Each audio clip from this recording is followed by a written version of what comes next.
नमस्कार मेरे प्यारे दोस्तों, आप सभी का स्वागत है। मेरे प्यारे दोस्तों, आज हम इस वीडियो में जानेंगे माता पार्वती को किसने दिया था गर्भवती न होने का श्राप। जाने फिर कैसे मिला उन्हें संतान सुख। माता पार्वती को मिले एक श्राप के कारण वह कभी भी गर्भवती नहीं हो सकती थी। इसके बाद भी उन्हें गणेश जी, कार्तिकेय और अशोक सुंदरी की माता कहा जाता है। अगर माँ पार्वती गर्भवती नहीं हो सकती थी तो उन्हें यह 3 संतानें कैसे प्राप्त हुई। आखिर माँ पार्वती को इतना भयंकर श्राप किसने और क्यों दिया था, आइए जानते हैं इस वीडियो में। भगवान शिव और माता पार्वती की संतान गणेश जी, कार्तिकेय और अशोक सुंदरी की बहुत सी कथाएं प्रचलित हैं। वैसे तो यह तीनों ही शिव और पार्वती की संतानें हैं, लेकिन माता पार्वती ने इनमें से किसी को 9 महीने के लिए अपने गर्भ में नहीं रखा था। शिव पुराण के अनुसार माता पार्वती एक श्राप के कारण गर्भवती होने का सुख प्राप्त नहीं कर पाई थी, लेकिन गर्भवती न होने के बाद भी वह संसार में गणेश जी, कार्तिकेय और अशोक सुंदरी की माता कहलाई। लेकिन ऐसे कैसे हुआ, इसके पीछे क्या है कथा। शिव पुराण के अनुसार बहुत समय पहले कैलाश पर्वत पर भगवान शिव और माता पार्वती ध्यान में लीन थे। तभी महर्षि भृंगु वहां पहुंचे। ऋषि भृंगु की महानता से तो सभी परिचित हैं, लेकिन उस समय माता पार्वती ध्यान में तल्लीन थी और उन्होंने ऋषि को उचित सम्मान नहीं दिया। इससे महर्षि भृंगु क्रोधित हो गए। उन्होंने क्रोध में आकर माता पार्वती को श्राप दे दिया, हे पार्वती, तुम कभी अपनी कोख से संतान को जन्म नहीं दे पाओगी।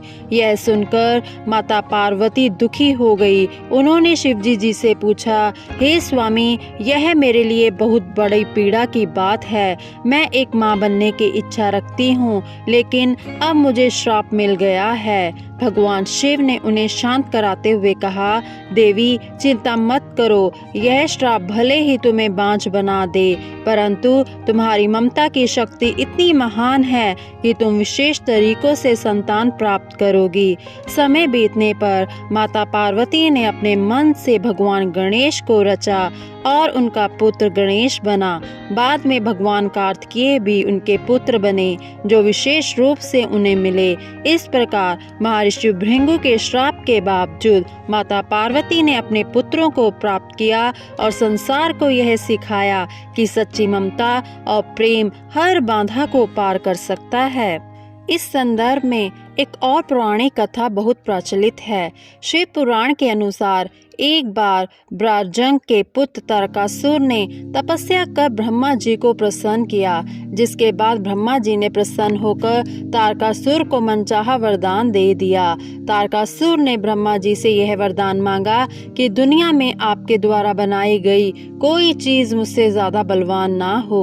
दूसरा वरदान यह था कि वह हमेशा के लिए अमर रहें। तारकासुर ने ब्रह्मा जी से वरदान मिलते ही पूरी दुनिया में अंतक मचाना शुरू कर दिया।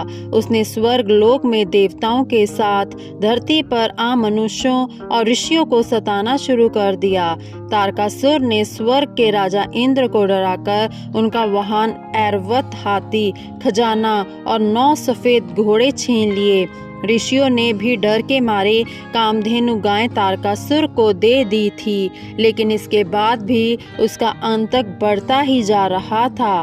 तारकासुर ने तीनों लोकों पर अधिकार प्राप्त करने के बाद स्वर्ग से देवताओं को निकाल दिया, जिसके बाद सभी देवता ब्रह्मा जी के पास पहुँचे और उनसे विनती करते हुए कहा कि प्रभु, तारकासुर से हमारे प्राणों की रक्षा करें। ब्रह्मा जी देवताओं को कष्ट में देखकर दुखी हुए और उन्होंने देवताओं से कहा कि इस स्थिति में मैं कुछ नहीं कर सकता हूँ, क्योंकि तारकासुर के तप से खुश होकर मैंने ही उसे सबसे बलशाली होने का वरदान दिया है। ब्रह्मा जी ने देवताओं को दुखी देखकर उन्हें उपाय बताया कि तारकासुर का विनाश सिर्फ भगवान शिव की संतान द्वारा ही होगा। यह सुनकर सभी देवता हैरान हो गए, क्योंकि माता सती ने तो अपने शरीर नष्ट कर दिया था, तो यह कैसे हो पाएगा। तब ब्रह्मा जी ने कहा कि सती दोबारा पार्वती के रूप में जन्म लेगी, जिसके बाद उनका विवाह भगवान शिव के साथ होगा।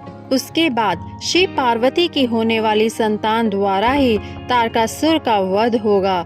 महादेव के हमेशा ही तपस्या में लीन रहने के कारण माता पार्वती ने ब्रह्मा जी से सहायता मांगी। माता पार्वती अपने दिल और आत्मा से शिव के प्रति समर्पित थी, इसलिए सभी देवी देवताओं ने शिव का दिल जीतने में उनकी मदद करने का फैसला किया। भगवान शिव और माता पार्वती के विवाह के बाद देवताओं ने कामदेव को माता पार्वती की सहायता के लिए भेजा, ताकि वह भगवान शिव की तपस्या भंग कर उन्हें काम के प्रति मोहित कर सकें, ताकि शिव पार्वती की संतान द्वारा उनका उद्धार हो सके। देवताओं ने कामदेव को भगवान शिव की तपस्या को भंग करने के लिए भेजा। तब कामदेव अपनी पत्नी रति के साथ कैलाश पहुँचे, जिसके बाद कामदेव ने भगवान शिव की तपस्या को भंग कर दिया। तपस्या भंग होने से भगवान शिव क्रोध में आ गए और कामदेव को वहीं पर भस्म कर दिया।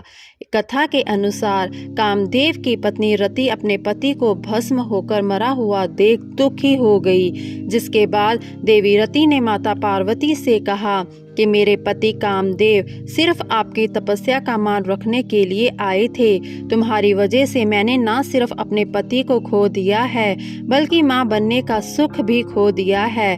उसके बाद देवी रति ने अपने पति की राख को हाथ में लेकर माता पार्वती को श्राप दिया कि जिस तरह मां बनने का सुख मैंने खोया है, उसी तरह मैं पार्वती को श्राप देती हूँ कि वह कभी भी अपने गर्भ से किसी संतान को जन्म नहीं दे पाएगी। शिव पुराण के अनुसार बाद में जब शिवजी जी का क्रोध शांत हुआ एवं समस्त देवताओं ने तारकासुर को मिले वरदान के बारे में अवगत करवाया, तो कामदेव की पत्नी रति ने शिवजी से कामदेव को जीवित करने का निवेदन किया, जिसके बाद भगवान शिव ने कामदेव को दोबारा जीवित कर दिया था। रति के श्राप के कारण माता पार्वती ने कभी भी अपने गर्भ से किसी शिशु को जन्म नहीं दिया था, लेकिन भगवान शिव से मिले वरदान के कारण उन्हें संतान का सुख मिल पाया था, जिसके अनुसार माता पार्वती ने अपने शरीर से हल्दी का उपटन उतारा तो इससे एक पुतला बना दिया और उसमें प्राण डाल दिए। इस तरह भगवान गणेश की उत्पत्ति हुई। पार्वती ने अपने अकेलेपन को दूर करने हेतु उस वृक्ष से यह वर मांगा कि उन्हें एक कन्या प्राप्त हो। तब कल्प वृक्ष द्वारा अशोक सुंदरी का जन्म हुआ। इसी प्रकार तारकासुर का वध करने के लिए कार्तिकेय जी की उत्पत्ति हुई और तब माता पार्वती को संतान सुख प्राप्त हुआ। दोस्तों, आशा करते हैं आप सभी को यह वीडियो पसंद आई होगी। कृपया करके वीडियो को लाइक करें और चैनल को सब्सक्राइब करना ना भूलें। मिलते हैं अगली वीडियो में। खुश रहें, सदा मुस्कुराते रहें।